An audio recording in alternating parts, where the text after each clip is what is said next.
जुल्म से नबूवत तक। क्या आप जानते हैं कि दुनिया में एक ऐसा बादशाह भी गुजरा है जो खुद को खुदा कहता था, जिसके एक हुक्म पर हजारों मासूम बच्चों की जान ले ली जाती थी और जिसके सामने पूरी कौमें डर से कांपती थीं। उसी जालिम बादशाह का नाम फिरौन था। मिस्र की धरती पर उसकी हुकूमत थी और वह अपने आप को रब्बुल आला कहता था। लोग उसके सामने सिर झुकाते थे और उसकी ताकत के आगे कोई आवाज उठाने की हिम्मत नहीं करता था। उसी दौर में अल्लाह ने ऐसा फैसला किया जो फिरौन की पूरी सल्तनत को हिला देने वाला था। एक रात फिरौन ने खौफनाक सपना देखा। उसने देखा कि बनी इस्राएल में एक बच्चा पैदा होगा जो उसकी हुकूमत के तख्त को गिरा देगा। ये सपना उसके दिल में डर बनकर उतर गया। डर के मारे उसने फौरन हुक्म दे दिया कि बनी इस्राएल के हर नवजात लड़के को कत्ल कर दिया जाए और लड़कियों को जिंदा छोड़ दिया जाए। पूरे मिस्र में चीख पुकार मच गई। माओं की गोद उजड़ने लगी और जुल्म अपनी इंतहा पर पहुंच गया। उसी अंधेरे और डर के माहौल में हजरत मूसा अलैहिस्सलाम पैदा हुए। उनकी मां का दिल डर से कांप उठा, लेकिन अल्लाह ने उनके दिल में इल्हाम डाला कि इस बच्चे को एक संदूक में रखकर दरिया में डाल दो और बिल्कुल मत डरो, हम इसे तुम्हें वापस लौटा देंगे। एक मां के लिए यह फैसला आसान नहीं था, लेकिन अल्लाह पर भरोसा हर डर पर भारी पड़ गया।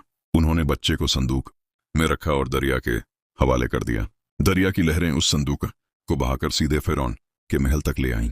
फिरौन की बीवी हजरत आसिया रजी अल्लाह अन्हा ने जब उस बच्चे को देखा तो उनका दिल पिघल गया।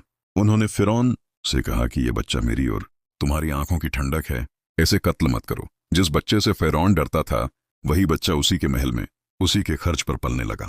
यह अल्लाह की ऐसी तदबीर थी जिसके सामने फिरौन की सारी चालें बेकार हो गईं। वक्त गुजरता गया। मूसा अलैहिस्सलाम जवान हुए। हालात ऐसे बने कि उन्हें मिस्र छोड़कर मदन जाना पड़ा। वहीं उन्होंने सादगी और मेहनत की जिंदगी गुजारी और अल्लाह की तरफ से आने वाले बड़े मकसद के लिए तैयार होते रहे। यहीं पर यह हिस्सा खत्म होता है और कहानी एक ऐसे मोड़ पर पहुंचती है जहां एक चरवाहा जल्द ही अल्लाह का रसूल बनने वाला था। नबूवत से तबाही तक। मदयन से लौटते समय कोहे तूर पर अल्लाह ने हजरत मूसा अलैहिस्सलाम को नबूवत अता फरमाई। अल्लाह ने उन्हें असा यानी लाठी दी और यद बैजा का मौजिज़ा बख्शा। फिर अल्लाह का हुक्म हुआ कि फिरौन के पास जाओ, क्योंकि वह सरकश हो चुका है। मूसा अलैहिस्सलाम अल्लाह के हुक्म के साथ फिरौन के दरबार में पहुंचे और साफ लफ्जों में कहा कि मैं रब्बुल आलमीन का रसूल हूं।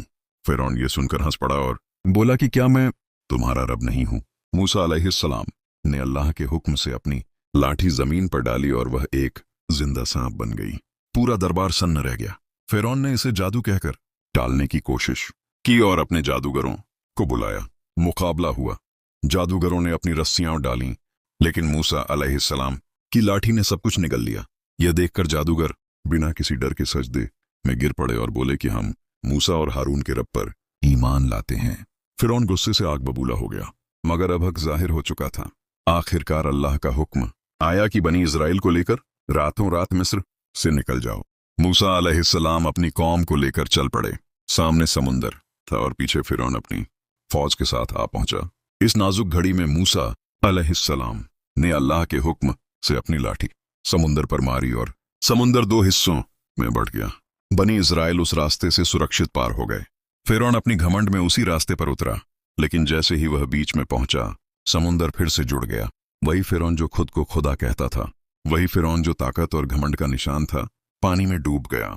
उसके लिए आखिरी पल में ईमान लाने का ऐलान भी बेकार हो गया। इस तरह अल्लाह ने जुल्म का अंजाम सबके सामने रख दिया। ये कहानी हमें सिखाती है कि जुल्म कितना भी ताकतवर क्यों ना हो, उसका अंजाम तबाही ही होता है। अल्लाह की मदद देर से आती हुई लग सकती है, लेकिन जब आती है तो इतिहास बदल देती है। हर दौर में फिरौन होते हैं और हर दौर में मूसा भी आते हैं।